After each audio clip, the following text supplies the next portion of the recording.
আসসালামু আলাইকুম। চলে আসলাম নতুন একটি রেসিপি নিয়ে। আমি একজন গৃহিণী, কিন্তু কোনো প্রফেশনাল শেফ নই। আমি আমার ডেইলি রান্না কিংবা বাচ্চাদের জন্য কিছু নাস্তা তৈরি করি, তাই আমি এখানে শেয়ার করি। আমরা সবাই রান্না করতে জানি। আমরা আমাদের বাচ্চাদের জন্য কিংবা ঘরের মানুষের জন্য মনের সুখে রান্না করি।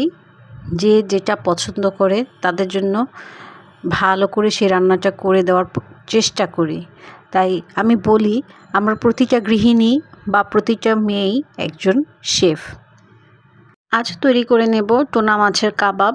টুনা মাছের কাবাব আলু বা ময়দা অনেক কিছু দিয়েই করে নেওয়া যায়।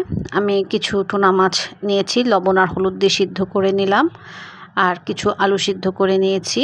বেরেস্তা করে নিয়েছি হাফ কাপের মতন, আর কাঁচামরিচ কুচি করে নিয়েছি, ঝালটা যার যার ইচ্ছে মতো। আর নিয়েছি সিদ্ধ আলু ম্যাশ করার পর মেজারমেন্ট কাপের 1 কাপ পরিমাণ নিয়েছি। আর মাছটা কাটা ছাড়িয়ে বেছে নিয়েছি। মাছের পরিমাণ হবে 1 কাপ, আর 1 কাপের 1/3। টুনা মাছ হচ্ছে সামুদ্রিক মাছ, এর মাঝে একটা নোনতা নোনতা ভাব থাকে, তাই লবণটা দেওয়ার আগে একটু বুঝে দিতে হবে। 1 টেবিল চামচ ফিশ সস দিয়ে দিব। আর রেসিপিটা ভালো লাগলে চ্যানেলটা ঘুরে আসতে পারেন। চ্যানেলটা ভালো লাগলে সাবস্ক্রাইব করে পাশে থাকতে পারেন। আর রেসিপিটা যদি ভালো লেগে থাকে ভিডিওটিতে লাইক দিয়ে পাশে থাকবেন। খুব ভালো করে মাখিয়ে নিচ্ছি। চাইলে অনেকে এখানে ধনিয়া পাতা ব্যবহার করতে পারেন। একটা ডিম ফেটিয়ে নিয়েছি, আর আমি পুরোটা ডিম একসাথে দিব না, আমি অল্প অল্প করে ডিম দিব। প্রথমে আমি 2 টেবিল চামচ ফেটানো ডিম দিয়েছি। একটু বুঝে বুঝে আমি ডিমটা অ্যাড করেছি, যেন বেশি নরম না হয়ে যায়।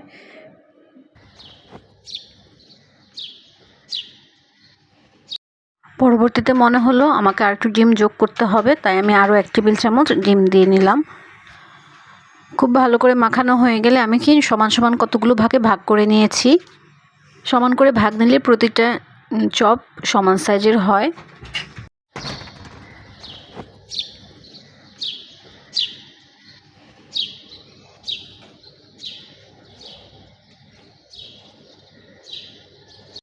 চপগুলো আমি বানিয়ে নিয়েছি, হাতের মধ্যে ঘুরিয়ে ঘুরিয়ে একটু চাপ দিয়ে দিয়ে।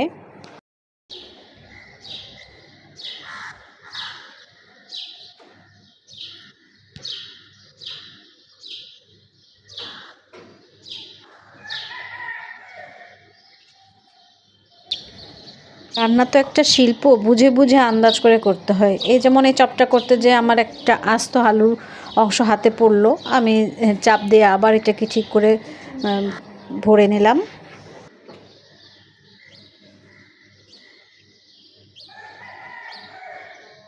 কিছুটা ব্রেড ক্রাম্ব ঢেলে নিলাম বাটিতে।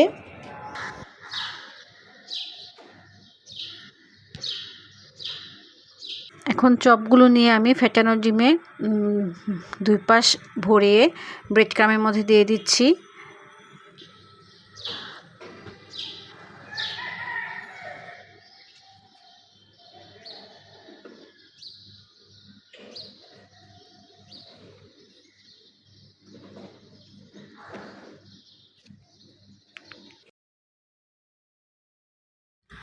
প্রত্যেকটা চপ এখন তুলে নিয়ে হাত দিয়ে আর একটু ভালো করে চেপে চেপে দিলে ব্রেড ক্রাম্বগুলো আরও ভালো করে লেগে যাবে চপের গায়ে।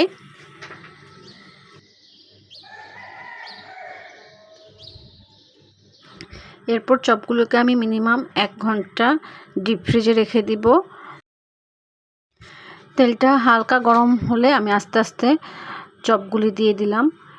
উচ্চ তাপে ভাজলে চপগুলো পুড়ে যাবে তাড়াতাড়ি, কিন্তু ভিতরে ঠান্ডাই থেকে যাবে।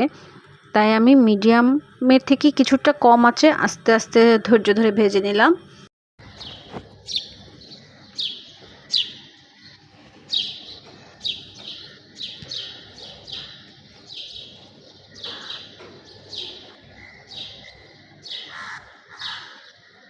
সোনালি রং না হওয়া পর্যন্ত ভেজে নিব।